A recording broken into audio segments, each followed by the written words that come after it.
सुप्रभात विद्यार्थियों। मैं डॉक्टर नवल किशोर, सहायक आचार्य हिंदी, आप सभी का ऑनलाइन क्लास में एक बार पुनः स्वागत करता हूं। विद्यार्थियों, बीए प्रथम वर्ष के हिंदी साहित्य के प्रथम प्रश्न पत्र में हम प्रथम इकाई के अंतर्गत कबीर दास पर चर्चा कर रहे थे। हमने कबीर के अन्य भिन्न भिन्न जो अंग हैं उनसे संबंधित शाखियों के बारे में, पदों के बारे में चर्चा की। अब हम आज कबीर के हमारे पाठ्यक्रम में दिए गए जो अंतिम पद है, जो कि जड़ना को अंग, लय को अंग और निहिकर्मी पतिव्रता को अंग, इन शीर्षकों के द्वारा दिए गए हैं, उन पर आज हम चर्चा करेंगे। इसमें सबसे पहले हम विद्यार्थियों आज जड़ना को अंग जो है उस पर चर्चा करते हैं। यदि हम देखें तो जो जड़ना है उसका शाब्दिक विद्यार्थियों अर्थ होता है अनादि, अति प्राचीन, या जिसे कहें अजीर्ण। अजीर्ण से तात्पर्य जो कभी वृद्ध नहीं होता। तो इसमें कबीरदास जी अपने पदों के अंतर्गत या साखियों के अंतर्गत क्या कह रहे हैं देखते हैं। पहली साखी में कबीरदास जी कहते हैं कि बारी कहूँ तो बहु डरो, अलका कहूँ तो झूठ, मैं का जानो राम को, नैनु कबहू न दीठ। नैनु से तात्पर्य है नेत्रों ने, आँखों ने, दीठ से तात्पर्य देखा। इसमें कबीरदास जी कहते हैं विद्यार्थियों कि यदि मैं राम को बारी अर्थात बहुत बड़ा कहता हूँ तो डर लगता है। बारी कहूँ तो बहुत डरो, और हल्का कहूँ तो झूठ, और यदि हल्का कहता हूँ तो वह झूठ अर्थात असत्य है। मैं का जानूँ राम को, मैं राम के आकार के विषय में क्या जान सकता हूँ। क्यों? नैनु कबहू न दीठ, क्योंकि इन नेत्रों ने, इन आँखों ने कभी उसे देखा ही नहीं है। यदि ब्रह्म के विषय में हम औपनिषदिक कथन अणोरणीयान महतो महियान अर्थात ब्रह्म जो है वह अणु से भी अणुतर और महान से भी महानतम है। उसको महान और लघु कहना दोनों ही मिथ्या है, झूठ है।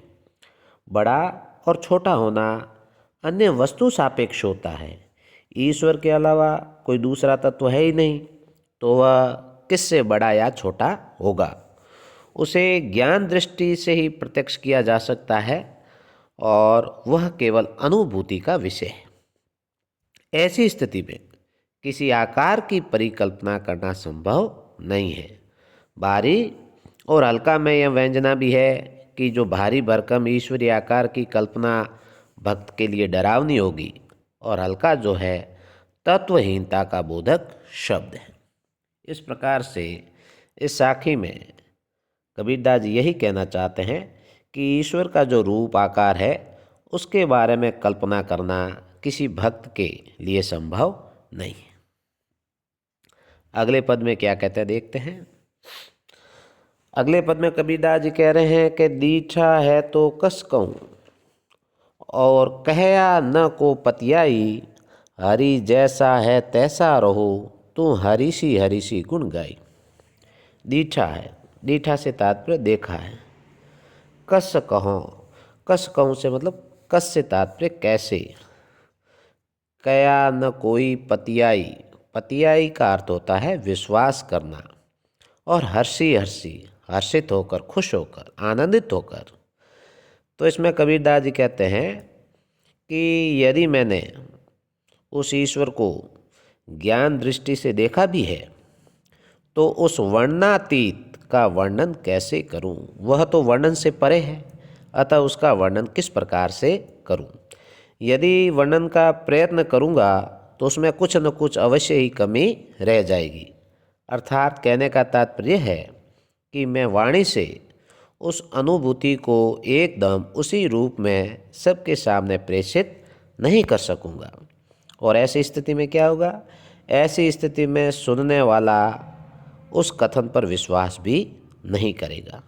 तो कबीरदास जी इसीलिए कहते हैं कि दीठा है तो कस कहूँ, यदि मैंने ज्ञान चक्षु से उसे देखा भी है तो उसका वर्णन कैसे करूँ। कया न कोई पतियाई, और वर्णन करने के बावजूद उस पर कोई भरोसा या विश्वास भी नहीं करेगा।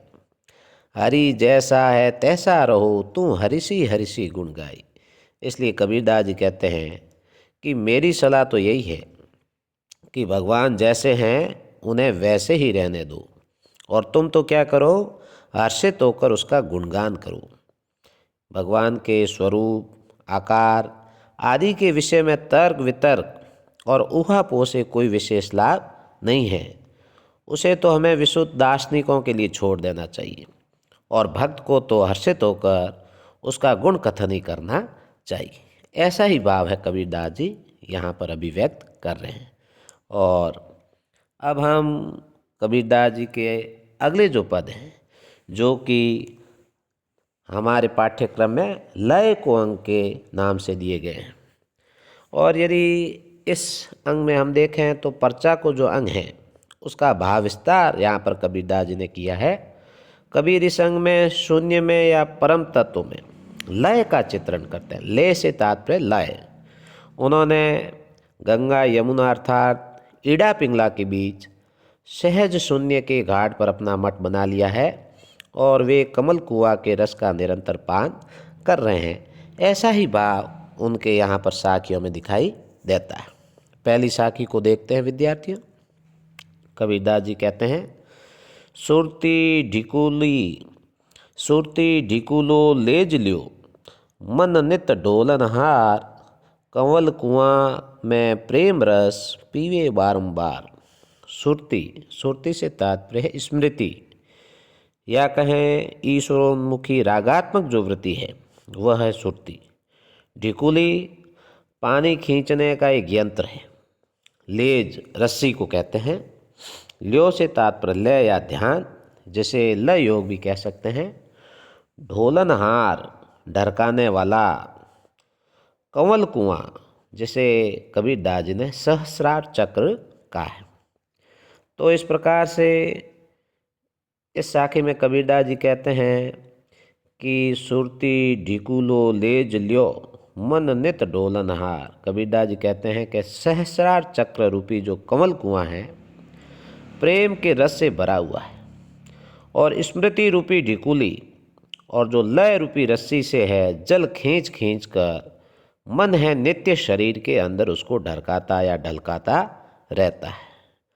कबीर ने यहाँ पर सिंचाई के एक विशेष यंत्र या साधन के बिंब के माध्यम से ब्रह्म अनुभूति जनित जो शाश्वत आनंद है उसको यहाँ पर व्यंजित करने का प्रयास किया है। इसमें हम देखें तो योग और भक्ति का सूक्ष्म सम्मिश्रण हमें दिखाई देता है। लोक से ग्रहित उपमानों और प्रतीकों में कबीर ने एक नई क्षमता भर दी है। ब्रह्म अनुभूति जैसी जटिल अनुभूति को कबीर है अपने भाषा कौशल में ही रूपायित करते हैं। और देखा जाए तो पूरे पद में सांग रूपक का बड़ा ही सुंदर जो है निर्वाह यहाँ पर किया गया। अगले पद की तरफ बढ़े। गंग जमुन उर अंतरे, सहज सुनील्यो घाट, तहाँ कबीर मठ रचा, मुनि जन सोवे बाट। गंगा, जैसे ईड़ा भी कहते हैं। जमुन यमुना, या जैसे दूसरे शब्दों में हम कह सकते हैं पिंगला। सहज सुनी सहस्रार पर, मठ रचा अर्थात निवास किया। तो कबीरदास जी क्या कह रहे हैं? गंग जमुन उर अंतरे, सहज सुनील्यों घाट। गंगा यमुना अर्थात ईड़ा और पिंगला के मध्य, सुषुम्ना के ऊपर अर्थात ब्रह्मरंध्र के ऊपर, वहाँ पर शून्य शिखर है, जिसे जीवात्मा के लय का सहज घाट भी हम कह सकते हैं। और कबीर ने इसी घाट पर क्या कर लिया है? तहाँ कबीरे मठ रचा, वहाँ पर कबीरदास जी ने अपना निवास स्थान बना लिया है। वे भक्ति के द्वारा कह सकते हैं कि योग, ज्ञान और जो प्रेम की समन्वित साधना है उसके द्वारा इस लय की अवस्था तक पहुँच चुके हैं। मुनि लोग और अन्य जो साधना पद्धतियों का सहारा लेने वाले लोग हैं, इसलिए वे केवल प्रतीक्षा ही कर रहे हैं। वे वहाँ पहुँचने में असमर्थ हैं, जहाँ पर कबीरदास जी सहज रूप से पहुँच गए। कबीर ने शरीर के अंदर ही शरीर के भीतर ही गंगा यमुना के प्रवाह को निरूपित किया है। बाह्य तीर्थों का निषेध करके कबीर ने धर्म साधकों को आंतरिक तीर्थ तथा गंगा यमुना में अवगान के लिए प्रेरित किया है।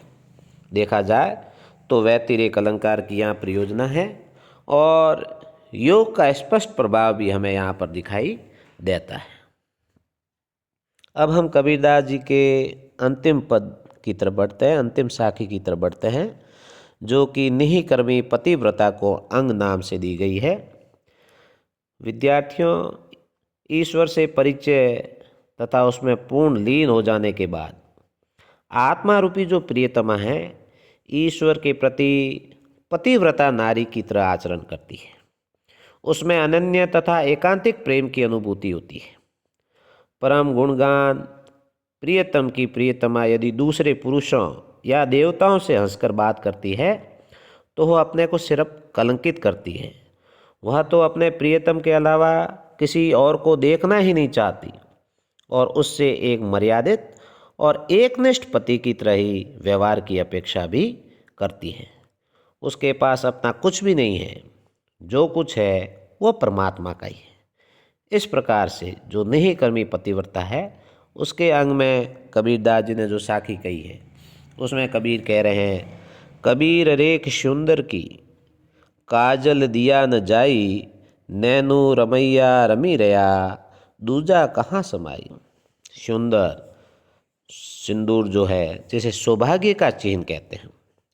काजल, काजल यहाँ पर कालिमा का या कह सकते हैं विषय वासनाओं का प्रतीक है। नैनु से तात्पर्य नैनों में, आँखों में, रमैया रमण करने वाला जो राम है वह, और दूसरे शब्दों में प्रियतम भी उसे कह सकते हैं। दूजा कहाँ समाई, दूजा से तात्पर्य है दूसरा।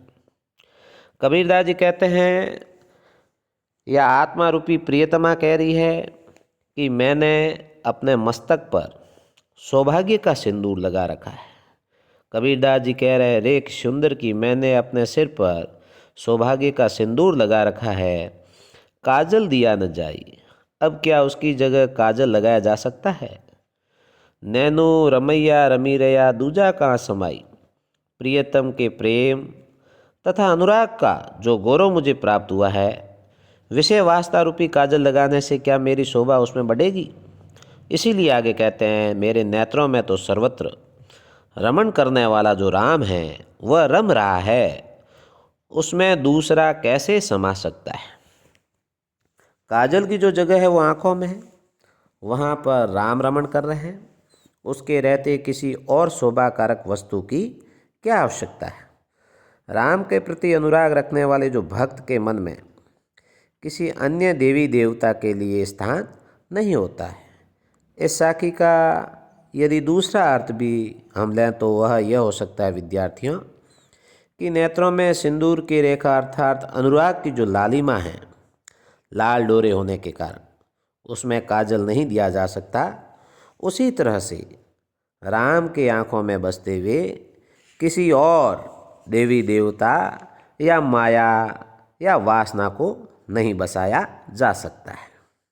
कहने का तात्पर्य यही है कि जीवात्मा की आंखों में पहले ही राम बसे हुए हैं, दूसरे के लिए वहाँ पर कोई स्थान नहीं है। इस प्रकार से यहाँ पर दृष्टांत और अनुप्रास अलंकारों की सार्थक योजना वास्तव में दर्शनीय है, देखने योग्य है। इसी के साथ कबीरदास जी के हमारे पाठ्यक्रम में जो पद और साखियाँ दी गई थी उसके बारे में हमने चर्चा की, उनका भावार्थ जानने का प्रयास किया और मैं समझता हूँ कि सभी विद्यार्थी अब कबीरदास जी की साखियों के भावार्थ से पूर्ण रूप से परिचित हो गए हैं और उनका भावार्थ समझने में अब उन्हें कोई परेशानी या कष्ट नहीं होगा। अब हम अगले कालांश में कबीरदास जी से संबंधित जो लघु और लघु के साथ ही मैं ये कहूँ कि जो बड़े प्रश्न भी हमारे पाठ्यक्रम में आते हैं निबंधात्मक शैली के, उन पर हम अगले कालांश में चर्चा करेंगे। तब तक आप सभी का बहुत बहुत धन्यवाद और आभार।